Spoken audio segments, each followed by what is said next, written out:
All right. Well, thanks, Martinique, for providing lots of awesome background information. All right, okay.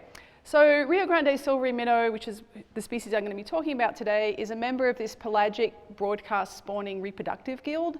And this guild's pretty cool because there's not very many fish that do this kind of thing. So pelagic broadcast spawners release their gametes into the water column where they're subject to drift. And across the Great Plains, there's a number of these species. And many of these have not really fared very well in the face of anthropogenic changes to the river. So think dams, drying, and that kind of thing. So we've seen some of these species or populations of these species go extinct or become extirpated. And because of the efforts of lots of people in this room, silvery minnow is not one of them. So we still have silvery minnow in the Rio Grande, and that's because people have done lots of things to help the species to persist. Okay, so historically, silvery minnow is found in the Rio Grande and in the Pecos River. As Martinique said, it's small-bodied and short-lived. And it's the only member of this reproductive guild that still persists in the Rio Grande in New Mexico. The other species have either gone extinct or they've become extirpated. Work by Rob Dudley has shown that abundance of silvery minnow is very strongly linked to spring flows and the extent of summer drying. So when there's high spring flows and not much drying, silvery minnow does pretty well. And the opposite is true. When there's not much spring flow and lots of summer drying, silvery minnow really doesn't do too well.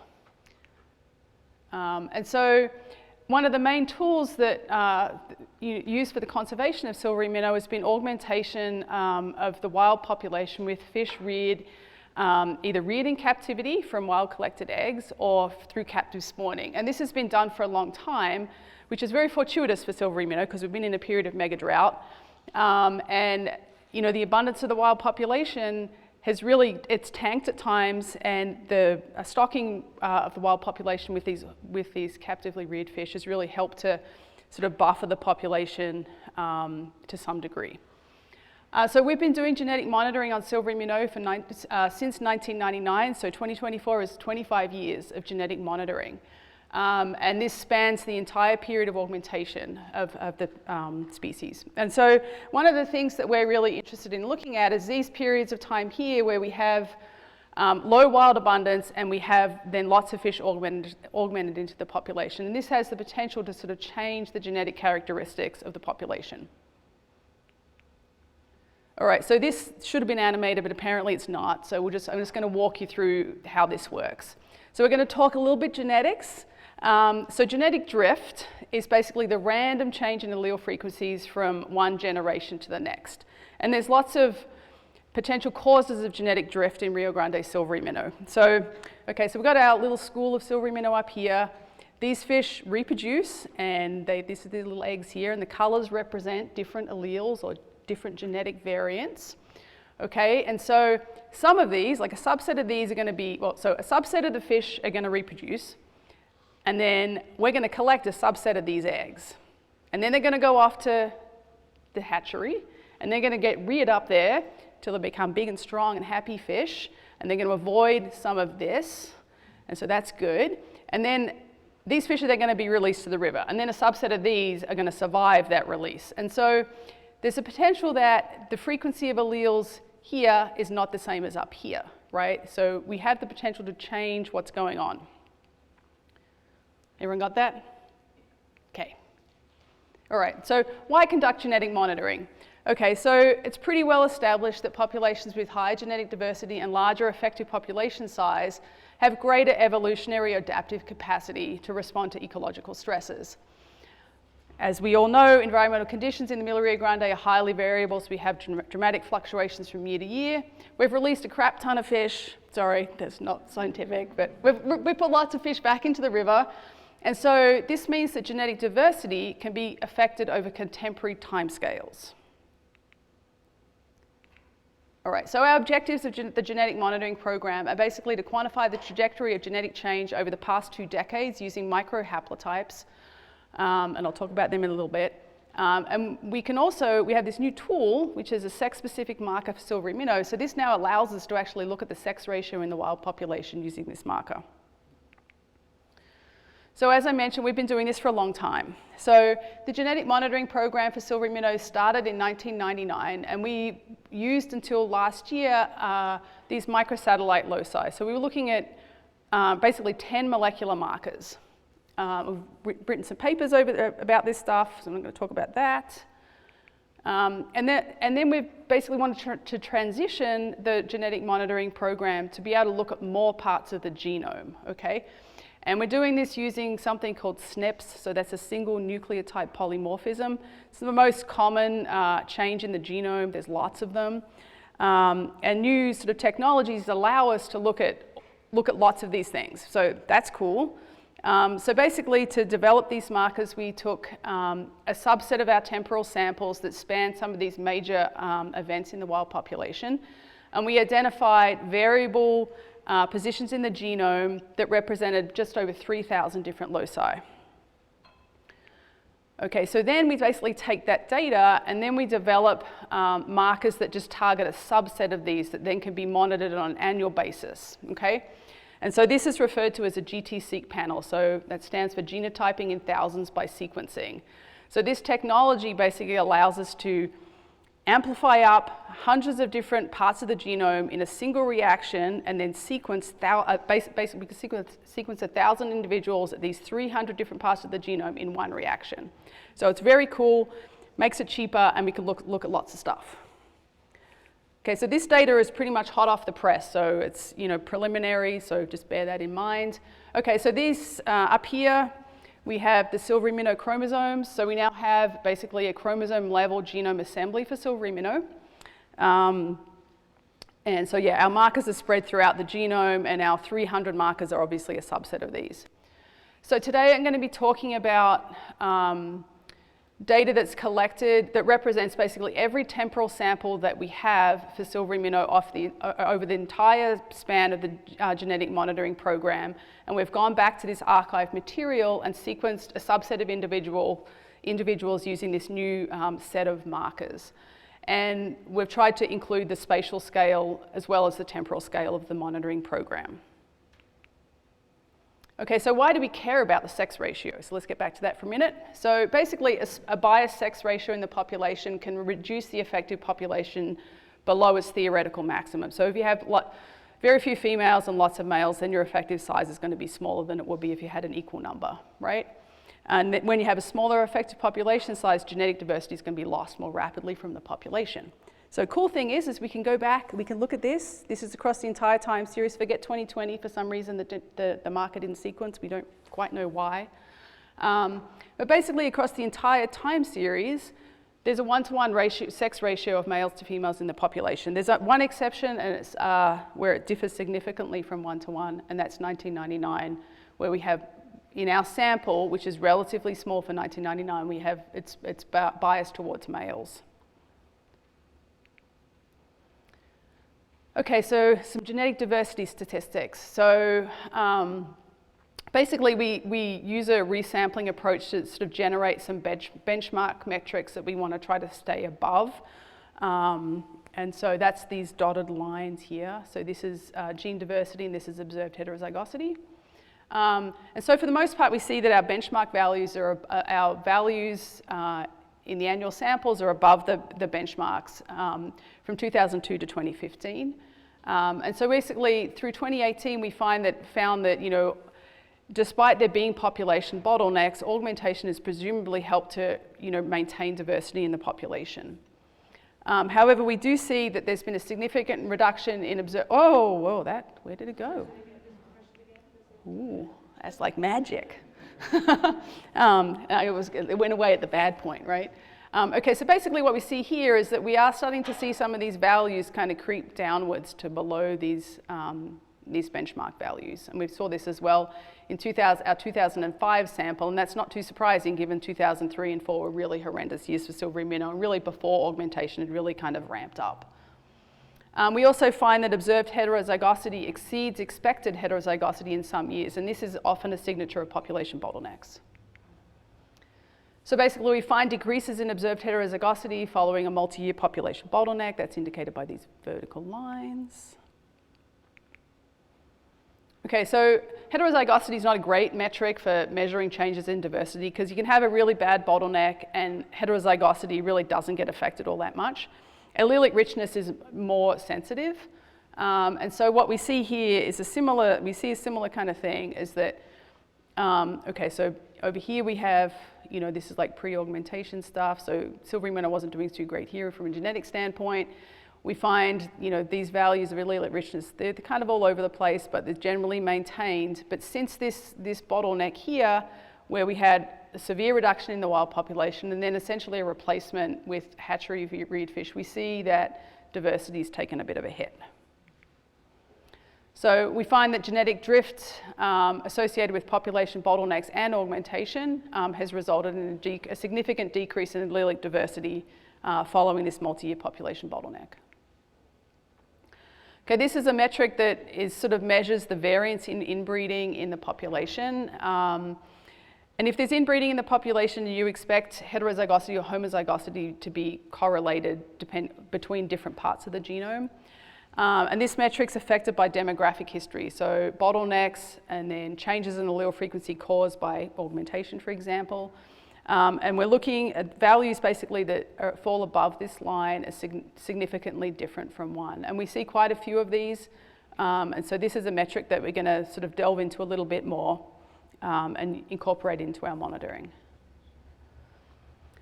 Okay, so this figure up here is a discriminant analysis of principal components, and there's a few things to note. So basically our old sample, so think, oh gosh, did that again. Okay, so pre-augmentation, think these blue samples. Okay, so these are over here, so this is what our Silvery Minnow population looked like before. And then our red samples are from basically 2003 to 2012, so that's just prior to that multi-year population bottleneck. And then we see that this is our more recent samples. So basically what we see is a shift in the allele frequencies in the wild population of Silvery Minnow. And this is associated with, we assume, with both a bottleneck and augmentation. And this pattern's consistent regardless of what molecular markers we look at. We see the same pattern with microsatellites, and we see the same pattern with microhaplotypes from over 3,000 different loci. So this is fairly robust. Okay, so we're going to talk about effective population size. So why do we care? So basically we care because this metric, effective population size, determines how fast genetic diversity is lost from the population through genetic drift. When your effective size is small, diversity is lost more rapidly. And it can also help to provide some insight into population demography. So we can measure effective population size multiple ways. So this metric here is a single sample estimator. Basically what we see here is we see some declines in this metric of effective population size associated with periods of reduced spring abundance. So think 2013, 2015. So this, okay, so here, so this is immediately following this population bottleneck. So this is the parental year. So this estimator of effective population size. So if you take a sample in 2015, it pertains to the generation the year before. And so that's what's on the x-axis right here. So we see these periods where this metric is pretty small. It was also really small back here before the species was listed. And then we see more recent increases after the bottleneck in this metric. So that's good. But importantly, we are starting to see decline. So this basically represents a 50% decline in this estimator of effective size, and this is another, basically a 50% decline as well. And this is based on preliminary data from samples collected for 2024. So this point's going to change because we haven't finished our sampling for this year. Okay, so this is variance effective population size, and this is measuring basically genetic drift, or the change in allele frequencies from one generation to the next. And so again, we can see periods of pretty small effective size, and these are variance effective size, and these are again associated with these periods of low abundance. So following that major bottleneck from 2012 to 2014, we see very small effective size estimates. And again here in 2024, again, this is preliminary data, so don't freak out just yet. But it is based on 100 samples, so it's not, I don't think that this is going to change a lot. It's just based on how Silvery Minnow did in 2023. All right. Okay, so our GT-seq panel provides some new insights, and it also supports data collected with other molecular markers. So the new insights is we can evaluate effective the sex ratio in the wild population, so that's pretty cool. We've seen reductions in allelic diversity and observed heterozygosity in more recent years, so this is something that we need to keep tabs on. We've identified periods of reduced effective population size and some temporary increases in population level inbreeding metrics. And microhaplotypes record this shift in allele frequencies associated with population bottlenecks and augmentation. And with that, I'd like to thank the Bureau of Reclamation, particularly Eric Gonzalez, and all of these other folks up here. With that, I'll take questions if there's time.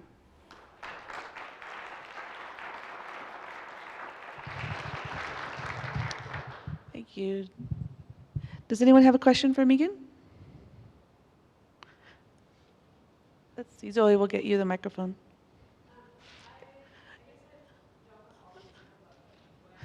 Here, hold 1 second. Let's use the microphone. There you go. Hello. That much better. I might be lacking context about like when and how often and where releases of captive bred fish might be happening, so this might be a dumb question.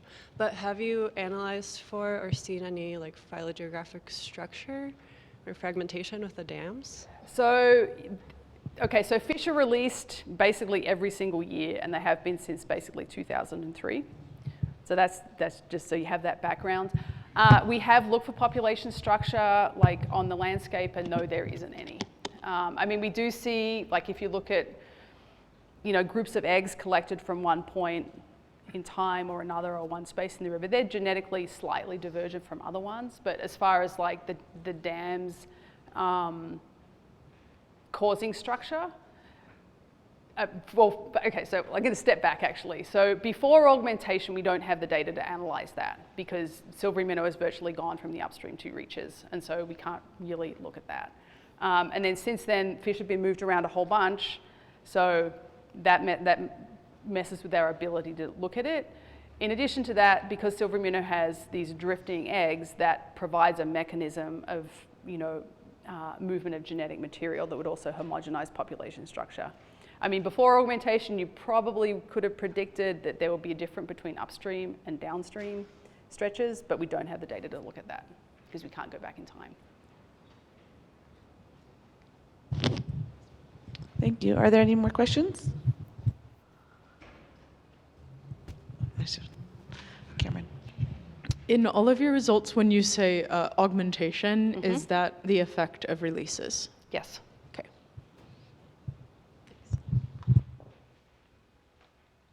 Grace. Thanks, Megan. That was a really good talk. I have 2 questions. One, do you think it's more just the sample size in the 80s and 90s that really show that lower genetic diversity versus, because it doesn't seem like if you're low, how do you go back up? Right. And then the second question I have, I'll just ask this one now, is we've really expanded how much genetic evaluation you're doing of the captive population using this methodology. And you're not talking about that here, but can you just give us a little insight as to what that's looking like? Are you seeing diversity, the same kind of diversity in what is being bred at the hatcheries versus what's in the wild? Okay, so for your first question, it's possible that, so our genetic metrics are basically, we use a resampling approach and we sample to the lowest sample size to try to account for the differences between those older sample sizes and the newer sample sizes. The 2000 sample is actually not small, it's pretty good and equivalent to the other ones. But the 87 and the 1999 sample, yes, there may be some effect of, you know, small sample size. They're also only collected from a couple of locations, so that might, you know, they may not accurately represent the diversity contained within the population at that time. Okay, so that's the first part. Yes, we have genotyped. This year was our first time genotyping the hatchery fish with the GT-seq panel. I'm finishing up the report, I'll send it to you. It depends on the hatchery lot, is the short answer. It depends on where fish were collected, like the origin of them. It depends on the year that they were collected. So yeah, it's a complicated answer. But basically, the more, the better the collections from the wild over a broader scale, you're going to capture more diversity. Yep. I have probably a silly question from a plant person. Okay, they're not plants. Huh? They're not plants. No, I know. That's why it's probably a silly question. And the last genetics class I had was in like undergrad. Is there any concern about either inbreeding depression from this, or like, I don't know how much capacity the population has to evolve, but is there a concern with when you're increasing or decreasing the genetic diversity that like they won't be able to evolve in any kind of even, I guess, rudimentary sense to like future conditions? Right, so I don't think we have any concerns really about inbreeding depression and stuff like that at this point in time, but we do want to try to maintain as much diversity in the population as is possible, right? Because it's hard to generate that again.